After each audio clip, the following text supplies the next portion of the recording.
नमस्कार विद्यार्थी मित्रांनो, welcome to my YouTube channel. मित्रांनो, जर तुम्हाला माझी व्हिडिओ आवडत असेल तर नक्कीच लाईक, शेअर आणि सबस्क्राईब करा. पवित्र पोर्टलच्या नवीन नवीन अपडेटसाठी तुम्ही माझं टेलिग्राम चॅनल जॉईन करू शकता. मित्रांनो, पवित्र पोर्टल विथ इंटरव्ह्यू राऊंड काल 31 जुलै पर्यंत समाप्त झालेला आहे, संपलेला आहे. मित्रांनो, सगळीकडे इंटरव्ह्यू घेण्यात आले. आज रोजी 1 ऑगस्टला जे सिलेक्टेड कॅन्डिडेट होते मित्रांनो, त्यांना सगळ्यांना जॉईनिंग मिळालेली आहे. त्यांचं मनपूर्वक अभिनंदन. पण राहिलेल्या कॅन्डिडेटचे किंवा उमेदवाराचे मेसेज येत आहे की मॅडम संस्थाचालक फोन कट करत आहे किंवा नॉट ॲप्लिकेबल दाखवत आहे किंवा आमच्या लॉगिनवर नो किंवा अब्सेंट दाखवले जात आहे. तर असं का? आणि सगळे उमेदवार संभ्रमात आहे मित्रांनो की आमचं सिलेक्शन झालंय की नाही. आणि पुन्हा पोर्टलवर असं दाखवण्यात आलेलं आहे की निकालाची किंवा संस्थेंना मुदतवाढ देण्यात आलेली आहे. 6 दिवसाची मुदतवाढ दिलेली आहे मित्रांनो. 7 तारखेपर्यंत संस्थेला सगळ्या गोष्टी, डॉक्युमेंट किंवा सगळी माहिती कॅन्डिडेटची, सिलेक्टेड कॅन्डिडेटची माहिती काय करायची आहे, अपलोड करायची आहे किंवा नॉट सिलेक्टेड कॅन्डिडेटची पण सगळी माहिती त्यांना अपलोड करायची आहे मित्रांनो. तर बघा, आज रोजी जे सिलेक्टेड कॅन्डिडेट होते मित्रांनो, त्यांना जॉईनिंग देण्यात आलेली आहे. तर तुम्ही बिलकुल संभ्रमात राहू नका. तुमची जॉईनिंग होणार नाही, कारण की हे जे 7 दिवस वाढवून दिलेले आहे ते अपलोडिंगसाठी त्यांना, संस्थेना चान्स दिलेला आहे. किंवा जर तुमचं काही काम राहिलं असेल, तुम्ही काही अपलोड केलेलं नसेल, तुम्ही ती माहिती अपलोड करू शकता सिलेक्टेड कॅन्डिडेटची. कारण की जे सिलेक्ट झालेले नाही त्याची तर माहिती अपलोड करणार नाही आहे संस्था.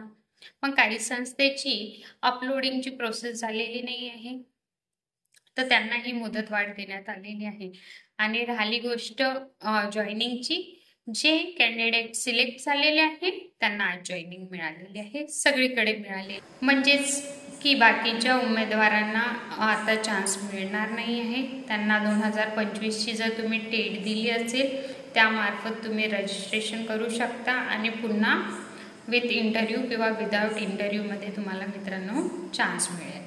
आता बघा मित्रांनो, सगळ्यांना, बरेचशा लोकांना 2025ची पण टेट दिलेली आहे आणि सगळ्यांना निकाल कधी लागणार ह्याची वाट बघत आहे.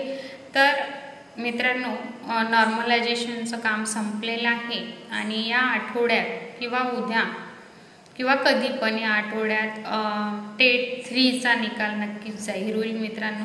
कारण की ज्या पण तांत्रिक अडचणी होत्या किंवा ज्या पण कामं राहिलेले होते ते पूर्ण झालेले आहे आणि फक्त आता आपल्याला वाट आहे की ती म्हणजे निकालाची. बघा मित्रांनो, निकाल तर आज उद्या परवामध्ये लागणारच आहे. पण तुम्हाला रजिस्ट्रेशनसाठी काय काय तयारी करून ठेवायची आहे, आधीच तयारी करून ठेवा मित्रांनो. सगळ्यात पहिले तर तुम्हाला सगळे डॉक्युमेंट्स जर तुम्ही काढले नसेल तर काढून घ्या. जे कास्टमध्ये येतात, जे भूकंपग्रस्त आहे त्यांना सर्टिफिकेट लागतात मित्रांनो, ते तुम्ही काढून घ्या. कारण की रजिस्ट्रेशनसाठी तुम्हाला ते लागणार आहे. नाही तुम्ही ते अपलोड केले तर तुम्हाला चान्स मिळणार नाही आहे. राहिली गोष्ट कट ऑफची मित्रांनो, तर कट ऑफ मला वाटते की नॉर्मलायझेशन झालेलं आहे, तर cut of may be average लागू शकतो किंवा कमी पण लागू शकतो आणि सगळ्यांना खूप जागा पण येणार आहेत, तर सगळ्यांना चान्स मिळणार आहे मित्रांनो. तर टेटचा निकाल तर आज उद्या लागेल, पण रजिस्ट्रेशनची तयारी तुम्ही आत्तापासूनच करून घ्या. रजिस्ट्रेशन कसं करावं याचं व्हिडिओ मी नेक्स्ट टाकते, माझ्या नेक्स्ट व्हिडिओमध्ये मी बनवून टाकते की कसं रजिस्ट्रेशन करायचं. पण त्याच्या पहिले मित्रांनो, रजिस्ट्रेशन करण्यासाठी तुम्हाला सगळे डॉक्युमेंट्स, कास्ट वाईज असेल तर नॉन क्रिमिलियर, ओपनवाल्यांना पण आता सवलत मिळालेली आहे, तर तो सर्टिफिकेट त्यांना लागेल. त्याच्यानंतर मित्रांनो, तुमची टेटची जी मार्कशीट आहे ते डाउनलोड करून त्याची 4-5 झेरॉक्स काढून ठेवा मित्रांनो. टेटची मार्कशीट पण तुम्हाला तिथे अपलोड करावं लागेल. जे उमेदवार TET किंवा CTET पास आहे, ॲप्लिकेबल आहे, तर त्यांना ती सर्टिफिकेट पण लागणार आहे, तर ते पण तुम्ही काढून ठेवा. अशा प्रकारे मित्रांनो रजिस्ट्रेशनची तयारी तुम्ही आत्तापासूनच करून ठेवा मित्रांनो. आणि ज्या उमेदवाराचं या इंटरव्ह्यू राऊंडमध्ये सिलेक्शन नाही झालंय त्यांच्याबद्दल खरंच मला खूप खंत वाटते. त्यांना पुढे चान्स मिळावा, नक्कीच त्यांना नोकरी मिळावी पवित्र पोर्टल थ्रू, हीच माझी इच्छा. जर तुम्हाला ही माहिती आवडली असेल मित्रांनो, नक्की लाईक करा, शेअर करा, जेणेकरून दुसऱ्यांना ही माहिती कळेल की सिलेक्टेड झालेले कॅन्डिडेट जॉईन झालेले आहे, अदरवाईज ते वाट बघत राहील. तर आता वाट बघण्याची काहीच गरज नाही आहे, जॉईनिंग मिळालेली आहे मित्रांनो. आणि जर तुम्हाला काही वाटत असेल तर नक्कीच मला कमेंट करा. धन्यवाद.